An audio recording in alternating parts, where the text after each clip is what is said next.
Hello everyone, today we are going to discuss another case study about urea cycle disorder. We have prepared a case that will help to improve your learning and enable you for better diagnosis and its management. We will discuss case study, biochemical defects, pathophysiology, clinical manifestations, treatment, and notes. So without further delay, let's begin with our case. A 3-day-old female is brought to your pediatrics clinic by her parents. They report that she has been vomiting after every feeding and appears listless. Physical examination reveals a female infant with poor skin turgor and mild hepatomegaly, while laboratory studies reveal hyperammonemia or high level of ammonia. It is also suspected that the patient may have a defect in her ability to convert ammonia to carbamoyl phosphate. So, what do you conclude from this case? Still not clear? Don't worry, let's go a bit deep and try to understand it better. Do you remember the urea cycle? Try to recall it. This is urea cycle. We have already studied that carbamoyl phosphate, Synthase 1 is responsible for converting ammonium ion and bicarbonate into carbamoyl phosphate. Next product is citrulline. Then arginosuccinate forms. Then next product is arginine, and urea is final product. When carbamoyl phosphate synthase 1 is deficient, the urea cycle is unable to convert excess nitrogen into urea, thereby leading to high levels of ammonia. But carbamoyl phosphate synthase 1 is not only enzyme required to produce carbamoyl phosphate, but there is another enzyme in other pathway involved in its activation. Let's discuss this pathway.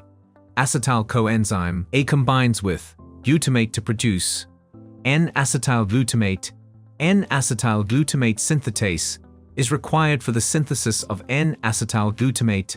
N-acetyl glutamate acts to activate carbamoyl phosphate synthetase. So, if N-acetyl glutamate synthetase is not available, then carbamoyl phosphate synthase 1 is not activated, and the urea cycle is unable to convert excess nitrogen into urea, thereby leading to high levels of ammonia or ammonium ion.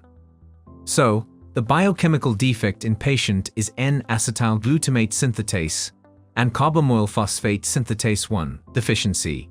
It means both enzymes are important for synthesis of carbamoyl phosphate. This high level of ammonia or hyperammonemia can cause clinical manifestations such as seizures, coma, and even death. N-acetyl glutamate synthetase and carbamoyl phosphate synthase 1 deficiency. Present within the first week of life with lethargy, decreased feeding, vomiting, and irregular respiration patterns. Now moving towards the treatment of this patient, how this patient should be treated. As we have discussed that in N-acetyl glutamate synthetase and carbamoyl phosphate synthase 1 deficiency, the urea cycle is unable to convert excess nitrogen into urea, thereby leading to high levels of ammonia. So in such case, level of nitrogen should be kept low in patient, either through drug or diet. So such patient should be treated by drugs to remove excess nitrogen, for example sodium phenylacetate, or low nitrogen diet should be given to patient. Do you know the difference of carbamoyl phosphate synthase 1 and carbamoyl phosphate synthase 2? Let me clear you the difference. Carbamoyl phosphate synthase 1 is absolutely dependent upon the presence of the activator N-acetyl glutamate.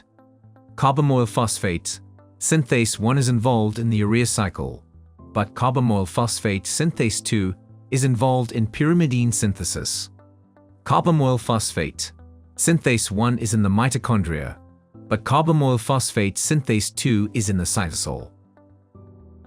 That was all about today's video.